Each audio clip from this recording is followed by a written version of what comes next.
ဟုတ်ကဲ့ဒီနေ့ကျွန်တော်တို့ဒီကမ်ဘာရာမှာကျွန်တော်တို့ကချင်မျိုးသားတွေဩစတြေးလျရောက်ကချင်မျိုးသားတွေစုစည်းပြီးတော့ကျွန်တော်တို့အခုလောလောဆယ်မှာကျွန်တော်တို့တရုတ်တန်ယုံရှေ့မှာရောက်နေပါတယ်ပြီးတော့ကျွန်တော်တို့မြန်မာတန်ယုံရှေ့မှာပြီးသွားပြီပါလီမန်မှာပြီးသွားပြီကျွန်တော်တို့အခုတရုတ်တန်ယုံရှေ့မှာရောက်နေပါတယ်အဲ့ဒီအချိန်မှာကျွန်တော်တို့ဒီနေ့စန္ဒပြရခြင်းရဲ့ကျွန်တော်တို့ကချင်အမျိုးသားတွေနဲ့လာပြီးတော့အတူပူးပေါင်းပြီးတော့ကျွန်တော်တို့ဩစတြေးလျရောက်ကရင်အမျိုးသားများကိုစားအကိုတယောက်ကိုကျွန်တော်ဖိတ်ခေါ်ထားပါတယ်သူ့ကိုကျွန်တော်နည်းနည်းတော့မေးချင်ပါတယ်ဟုတ်ကဲ့အကိုဒီနေ့အကိုဒီမှာလာရောက်ရခြင်းရဲ့ရည်ရွယ်ချက်ကိုတစ်ချက်လောက်ပြောပြပေးပါပြီးတော့အကိုဘေးကလာတာလဲအဲ့ဒါတစ်ချက်လောက်ပြောပြပေးပါကျွန်တော်ဂျန်နဘတန်ဆိုပါကျွန်တော်မဲဘုံနေလာတာကျွန်တော် Australia Film Organization Victoria Chapter ကကြိုးခတ်ပြောင်းပါဆိုတော့ဒီကနေ့ကျွန်တော်တို့လာရတဲ့အကြောင်းရင်းကတော့ကျွန်တော်တို့ကချင်ကြီးကိုဘယ်လိုလဲခံစားနေရတဲ့ဝေဒနာတွေကိုသူတို့နဲ့ထပ်တူထပ်မြကျွန်တော်တို့ကရင်မျိုးသားတွေလည်းခံစားခဲ့ရပါတယ်ဆိုတာ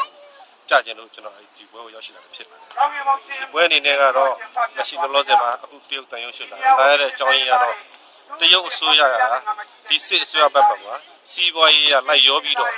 ဘာတခုမှမငဲ့ကြပဲနဲ့လူသားတွေကိုဘယ်လိုပဲလုပ်ဘာပဲလုပ်လက်ပိုက်ကြည့်နေတဲ့တရုတ်အစိုးရကိုလည်းကျွန်တော်တို့ဒီနေ့လူထုရှင်းမှလာပြတယ်ဒီလိုကျွန်တော်တို့လာပြတဲ့အကြောင်းရသူတို့သိခါဘယ်လောက်ကြာမလဲဒါပေမဲ့ကျွန်တော်ယုံကြည်တဲ့တခုတော့ရှိတယ်တရုတ်အစိုးရဆိုတာအရှက်မရှိတဲ့လူပဲငွေကြေးတခုပါပဲသူရက်တည်တဲ့လူအစိုးရတခုအဲ့တော့ဒီအစိုးရကိုတော့ကျွန်တော်တက်နိုင်တဲ့နေရာတော့ကြီးတဲ့တော့မချကချင်မရဲ့မဟုတ်တနိုင်ငံလုံးမှာရှိတိုင်းသားတွေအကုန်လုံးကိုဒီတရုတ်အစိုးရအကုန်လုံးပဲဖြတ်စည်းဖို့အတွက်စစ်အစိုးရကိုအားပေးနေတဲ့အဓိကဇက်ကောင်တော့ဖြစ်တယ်ဒီဇက်ကောင်ကိုလည်းကျွန်တော်တို့ကအမြဲတမ်းမပြတ်ဆက်လက်ပြီးတက်ပြီးဝင်သွားတရုတ်ဆိုရတဲ့ပတ်သက်လို့ကတော့ကျွန်တော်ပြောချင်တာကတော့လက်ရှိအခြေအနေမှာတော်တော်တိတိတတ်တာကိုဖြစ်နေတာကတော့ဒီကြောင်းဌာနတွေကိုသူ့ airspace ကိုပုံပြီးပြုတဲ့ကိစ္စတွေနဲ့ပတ်သက်ပြီးဒီဟာတိတိတတ်မရှာရှာကိုဖြစ်နေသူစီဝါရေးအတွက်ဆိုလို့ရှိရင်ကချင်လူမျိုးပဲတည်တည်ကချင်ပြည်ပဲပျက်စီးပဲဒီဟာတွေသူခုမှပြုဆိုင်မှာပေါ့အဲ့ဒါကြောင့်ကျွန်တော်တို့အခုကကြည့်ချင်တာကတော့ဒီထက်ပိုပြီးတော့ကျွန်တော်ဒီဟာတွေ action တွေကိုပေးတဲ့အထိဆက်လုပ်သွားမယ်အောင်မြင်တဲ့အထိတိုက်ပွဲဝင်သွားမယ်ကချင်ပြည်နယ်လွတ်မြောက်ရေးဟာလည်းကျွန်တော်တို့ကရင်ပြည်နယ်လွတ်မြောက်ပွဲဒီ